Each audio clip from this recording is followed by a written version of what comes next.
Hi, my name is Charles Duhigg. I'm the author of The Power of Habit. And let me start by first of all apologizing for not being there in person.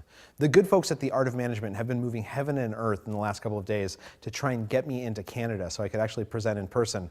Unfortunately, as you might have heard or might have been mentioned, I'm an American and my passport was lost by another government, not the American nor the Canadian government, in the last couple of days after I submitted it in order to apply for a visa.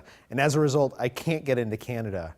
So I'm enormously apologetic for not being there in person. But I was hoping to just take a couple of minutes to tell you a little bit about what I was hoping to present in person, which is what we've learned in the last decade about the science and neurology of habit formation. The Power of Habit is about how in the last decade our understanding of the science and neurology of habit formation has been completely transformed. And at the core of this transformation and understanding is a basic insight into how habits work. In particular, what we've learned about is what's known as the habit loop. Every habit has three components. There's a cue, which is like a trigger for the automatic behavior to start. And then a routine, which is the automatic behavior or the habit itself. And then finally, a reward. And the reward is how a part of our brain, known as the basal ganglia, learns to remember a pattern for the future. Now, for centuries, people have been thinking and talking about habits. Everyone from Aristotle to Oprah has suggestions on how to change your habits. But for the most part, over that history, people have focused on the routine, on the behavior itself. And what we've learned in the last decade from scientific experiments is that it's really the cue and the rewards that shape how habits function, and in fact create a platform for creating new habits or changing old ones. In particular, let me tell you a little bit about a story that involves Starbucks, which is kind of an interesting example of how a company can create habits among its employees. Starbucks has this kind of interesting problem, which is that it relies primarily on hundreds of thousands of young people to man its stores.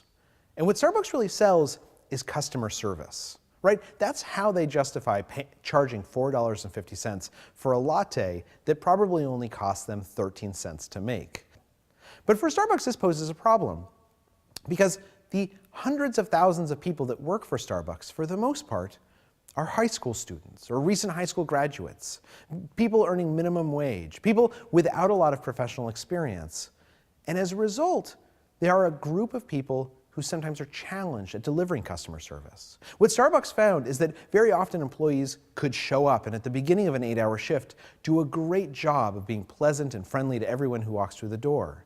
But for some of them, at the end of an 8-hour shift, when you get into hour 7, some of them, about 10%, would suddenly start to kind of break down. A rude customer would come in and they would be rude back. There would be some workplace drama and employees would get drawn into it. In fact, there was one particular incident that really highlighted for Starbucks how dangerous this was. Now, before I show you this clip, imagine for a moment that you work at Starbucks, that you oversee their marketing. You spend $200 million a year on TV commercials and print ads, trying to convince consumers that when they come into Starbucks, they're going to have a great customer service experience. You work hard, you miss meals with your kids, and then you come home one night, you kick up your heels, you turn on the TV, and this is what you see. She was a loyal customer of Starbucks, loved the coffee, loved the service, but that changed a few weeks ago. This native New Yorker got steamed, not by what was inside her cup, but something written on the outside. That's what she called Nina Pineda, and ordered a special brew of fully caffeinated 7 on your side. And then when you looked at it, what'd you think? I was shocked. I didn't understand why. Why would they do that?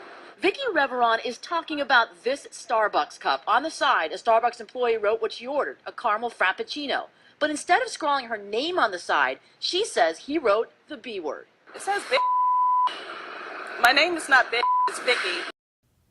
This video was posted on YouTube and within the first 2 weeks got over 1 million views. For Starbucks, this was disastrous, right? There's nothing worse for an executive than trying your best to build this company, and all it takes is some idiot 18-year-old working in a store to write a bad word on someone's cup, and all of a sudden, everything you've tried to build, this brand image, starts to get threatened. Starbucks executives decided that what they needed to do is they needed to somehow teach their employees better willpower habits so that things like this don't happen. So what they did is they built into their training system actual habit loops that teach willpower. One of my favorites is called the latte habit. And this is how it works.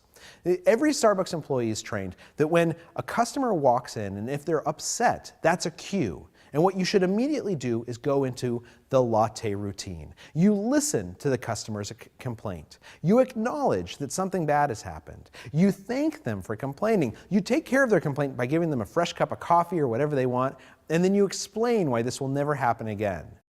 And the reward is that an irate customer has suddenly become a happy person who thanks you for taking care of their problems.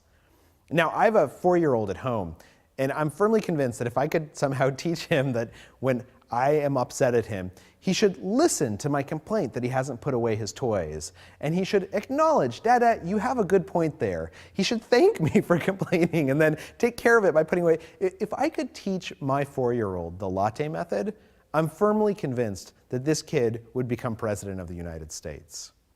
And that's what Starbucks has done with its employees. I think the lesson here is that teaching people willpower habits, teaching them any kind of habit, is really teaching them a life skill. That when you teach people to identify the cues and the rewards in their own life, when you explain to them that habits have a structure, and that once you understand this structure, you can change these instincts, you can change these automatic patterns, you can take control of them. Once you teach people that, you teach them how to change their own lives. What I'm hoping is that someday I'll be able to actually talk to you about this in person. And in the meantime, again, I apologize and thank you so much to the Art of Management for everything you've done to try and get me there.